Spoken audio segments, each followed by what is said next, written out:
Goa in India became influential in shaping the flavour of events in Australia in the early 90s. At Goa beach parties, cassette-playing DJs morphed from playing acid rock to electro sounds that pervade mystical, cosmic and spiritual vibes. We were getting this music here in Goa and people were into, mind expansion, psychotropic substances, dancing to sort of spacey, galactic, otherworldly music. And when I was in Goa, it was a rebirth in a way. We went over to India, we had a small child, didn't let that stop us. The push or the pull was too much. So we dragged off a little baby to India just to discover what was going on, and happy to say never looked back. The child survived.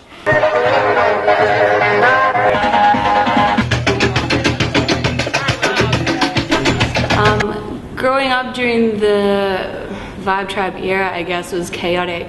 I don't remember a lot, I was quite young, but my parents were so wholeheartedly committed to their lifestyle that it wasn't really just a weekend thing. I was there, I think, all of the time, every day, doing it with them. And Goa for me was quite an experience. The energies of people coming together through dance music, electronic music, electronic body music, it's that sort of collective spirit. We were like channeling this kind of new, romantic, neo-primitive, pulsing, rhythmic music for people to trance out to, and it wasn't geared around artists standing on a stage like in the rock days. The ethos of the Summer of Love, in the 80s, early 90s was the love experience was in the centre of the dance floor. The focus and the feeling was in the centre of the dance floor.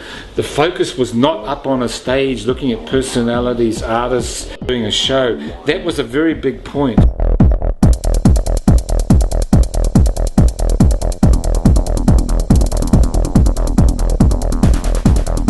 We felt this new music was galvanising some new mysticism.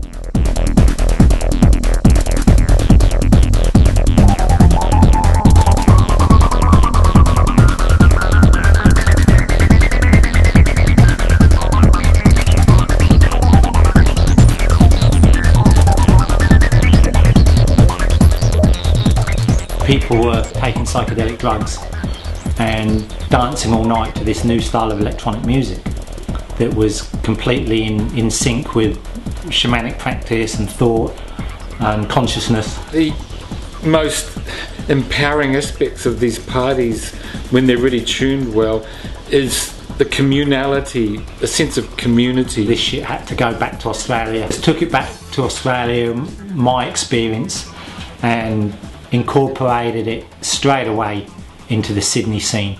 Whatever I was doing, whether it was wearing bloody mirrored coat, Rajasthani goat herders coats from the northern parts of India, or whether it was convincing these leather-clad punk rockers that this new doof doof doof doof 160 BPM trance music was the way to go.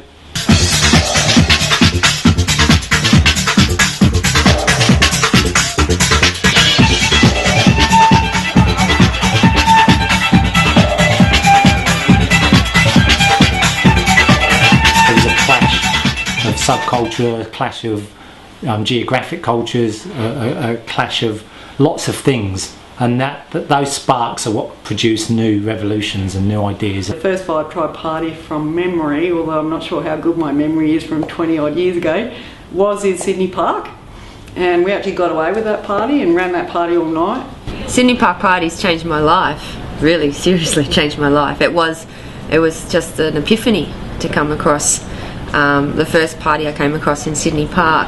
And for some reason it just captured the imagination of the underground scene at the time. Sydney in the early 90s was experiencing a creative explosion with this new love of technology used for dance floor audio joy.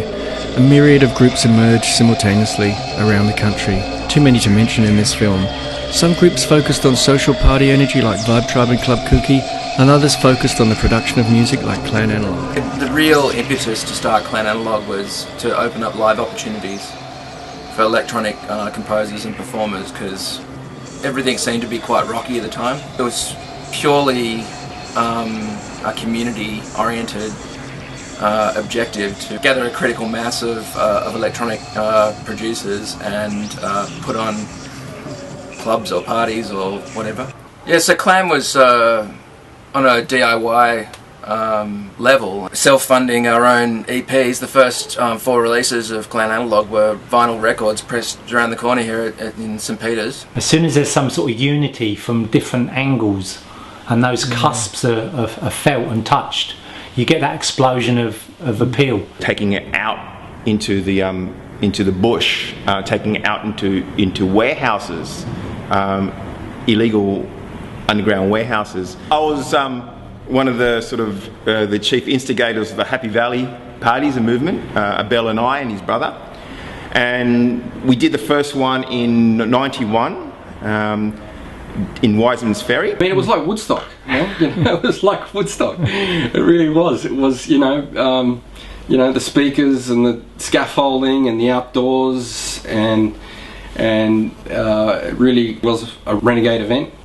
And because you're into something and because you give out things, you attract similar. So suddenly, you know, we came into contact with Ming Darcy and Abel Polo. That collective unconsciousness where we're all sort of thinking the same thing at the same time, and we're into the same music at the same time and had the same ideas. You know, we felt that on the dance floor we could make the world a better place, you know, and we did. You know, in the Doof Party era, that was the energy that came from it, and it was given by everyone to everyone. The explosion of electronic music in Australia and its new arena of all-night dance parties grew and developed in different regions from the late 80s, each forming its own unique character dependent on local factors. In the early 90s, Australia had put its own stamp on this global cult.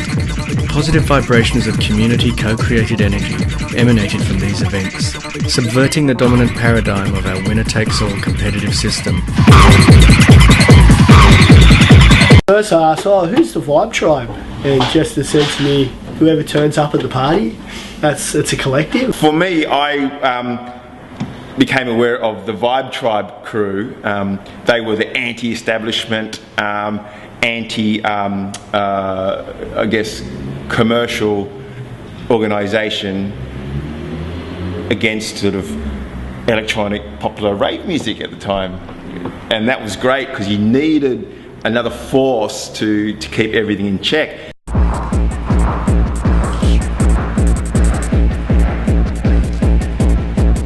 The feeling that I got from the first Vibe Tribe / Doof parties was that it felt like that it could change society. Every Vibe Tribe party was just such an amazing vibe. Like I don't know any other thing that's been as consistently awesome as Vibe Tribe. Core to the Vibe Tribe experience was this ethos of do it yourself as a political statement about power, about taking back power. This force that came through and that sort of made aware there is an alternative against, you got to smash the system, and that's totally part of progressing. And how to express ourselves in ways that were new and different from the rest of the world out there.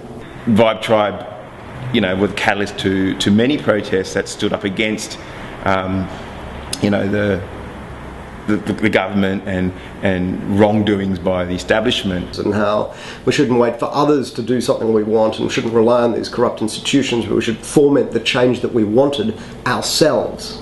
Why it was so wonderful was because it really turned people on to politics, but in a fun way. That was actually my first ever true Vibe Tribe party, was something at the Golden Ox.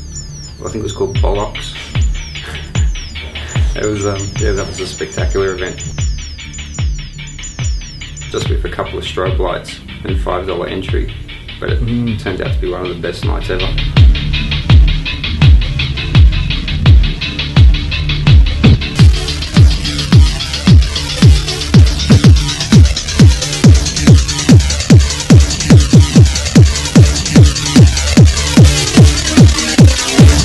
Revolution has to include all people. And it worked. And for a long time, these parties were these experimental playgrounds where everybody came and they had a role to play and they contributed. We managed to get hold of this venue, which was an ex-paintball warehouse that the guys at the paintball place let us use. I think I played Vibe Tribe Party Symbiosis, Graffiti Hall of Fame. I was probably about 15 or 16 years old when I first discovered Vibe Tribe and went to a party in Victoria Park, and the music was wicked, the people were freaky, and yeah, it was just the kind of thing I think I was looking for at that moment in my life. We did lots of different parties with lots of funny names. Tempo Tantrum at that warehouse in Pyrmont. So it was these exercises in collectivism that were amazing. They were just this incredible petri dish of a philosophy and a culture transmitted through big banging techno parties. Yeah, about half of them were probably legal venues which we properly hired, and about half of them were squatted venues. We had a moment when we were rolling with radicalness, and we were changing things, and we were making councils change policies.